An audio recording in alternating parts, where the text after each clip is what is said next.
You're listening to The Signal Daily. Hi, I'm Sharbari, your host for The Signal Daily podcast. This is the episode for 13th June 2024. Today we look at how new ventures that provide elder care services in India are opening up as the Indian family structure changes and life expectancies increase. We're also discussing why the initial euphoria around Kashmir's lithium blocks has now dissipated. Stay tuned till the end of this episode. Traditionally, India has always had big fat families living under one roof, but it's quite rare to see that now, no? People have to chase jobs and education, leaving behind their elderly relatives and parents. And that is a real worry because the honest truth is that in India, old age and life after retirement is difficult.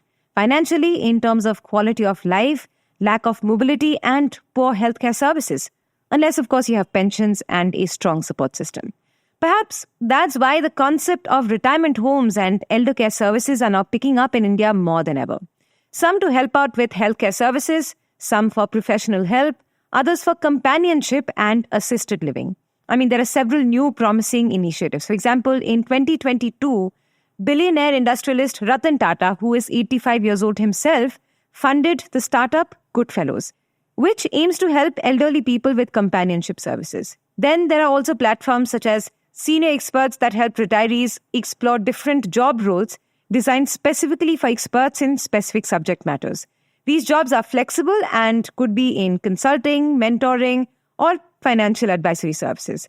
So the senior citizen remains active mentally and physically without having to go back to the 9 to 6 daily grind. Then there is something called Wisdom Circle, which says it connects retired professionals to quote-unquote relevant, meaningful engagements. And in the past 18 months, this platform claims to have helped 150 organizations to tap retired executives. Another aspect of helping the elderly comes in the form of assisted living, as I mentioned earlier. A senior care provider, Atulya, which provides living facilities for elders within senior-friendly infrastructure and technology-driven care, raised $9.2 million from a fund managed by Morgan Stanley India Infrastructure in 2023. As a Mint report also points out, there are also places like Imoha Elder Care that provide services at home, like booking tests and doctor appointments or nursing. And sometimes they might even help people with senior-proofing the house, like, installing CCTV cameras for safety. But other than reasons like changing family structures and increased life expectancies, one big reason that this industry might pick up even more in the future is because of demographic shifts. You see, India's fertility rate is estimated to drop to 1.29 children per woman by 2025 and is set to grow to about 330 million individuals by 2050. In the previous episode of The Signal Daily, we talked about the problems that Japan is facing with its aging society, and according to the medical journal Lancet, India will also turn into an aging society in the next 3 decades. Yet the problem is that right now, these geriatric services come for a hefty price of rupees 30,000 to 45,000 per month, as the Mint report states, or at an annual premium of a few lakhs, which makes it unaffordable for the general masses. Moreover, there isn't a proper regulatory framework or accreditation to ensure good quality services. But perhaps as the demand for elder care services increases, we'll see some positive developments. And now for our second segment, we are going to bring you deep dives on stories from the world of technology, business, policy, and anything that leaves you with food for thought. In the heat of passion, reason is often lost. That's precisely what happened when the Geological Survey of India made the big announcement last year in January that Salal Haimana area in the Riyasi district of Jammu and Kashmir may be hiding about 5.9 million tons of lithium reserves. That announcement spread like wildfire, and the state, the industry, and the media, everybody lost it. Headlines screamed, "Discovery of lithium in Kashmir." Executives bragged that just 10% of Jammu and Kashmir reserve could power all cars on Indian roads. The government too wasted no time before diluting rules so that private players could bid for mining lithium. No less than billionaire steel baron Sajjan Jindal said that he would 100% bid for Kashmir's lithium block. This giddy euphoria around Kashmir's lithium reserves wasn't unfounded. After all, the very number 5.9 million tons was so seductive. If you aren't seduced, take into consideration that China, which sends India about 75% of its imported lithium ion, has an estimated total lithium reserves of about 6 million tons. So exploiting Kashmir's lithium reserves could make India one of the leading lithium producers in the world.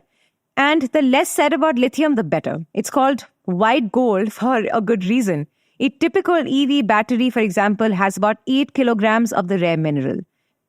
Discovery of lithium would have been a windfall for an import-dependent country like ours. Except when the government held the first round of auctions for Kashmir's lithium block, which concluded in January this year, nobody showed up. Okay, I realize I've resorted to hyperbole, but barely 2 bidders showing up is as good as none. And the auction was called off. Which begs the question, where did the euphoria go? The answer is simple. As the euphoria waned, reason returned. That's exactly what happened. When we were busy celebrating Kashmir's lithium reserves, a critical fact had evaded us. The Geological Survey of India's announcement was merely an inference. Let me explain. So, discovery of minerals is a prolonged process which happens in stages. So, in Kashmir, we are in stage 3 called the preliminary exploration, which means, and allow me to be blunt about it, we don't know whether lithium in Kashmir can be mined economically or not. We're not even confident about the scales of reserves or the quality of mineral. The presence of lithium is only inferred.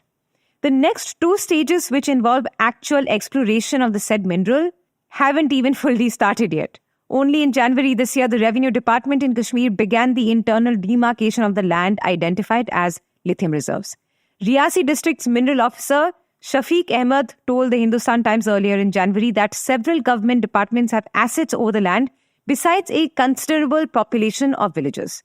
Any exploration to determine lithium scale and quality would start only after human rehabilitation. I think this should make it abundantly clear why the auction of lithium blocks received muted response from the industry. Before exploration concludes, any betting on Kashmir's reserves would be highly speculative and supremely risky. And as a Mint report states, Indian mining businesses don't even have required technical know-how to extract lithium. It doesn't help that Kashmir is also a volatile region, not just politically but environmentally as well. Incidentally, it is in the same district that a bus full of pilgrims came under terrorist attack last week. Which begs one last question. How long will it take before India actually starts exploiting Kashmir's lithium reserves? Hear it from the expert. Siddharth Goel, who is lead of energy program at the International Institute of Sustainable Development, told the Mint, and I'm quoting him, quote, international experience shows it takes on average 16.5 years from the discovery of critical minerals to production, end quote. So you have it there, 16.5 years. Well, celebrations can wait until then. Kashmir's lithium is at best a work in progress. If you like listening to The Signal Daily, please show us some support. Rate us and review us on Apple Podcasts and Spotify.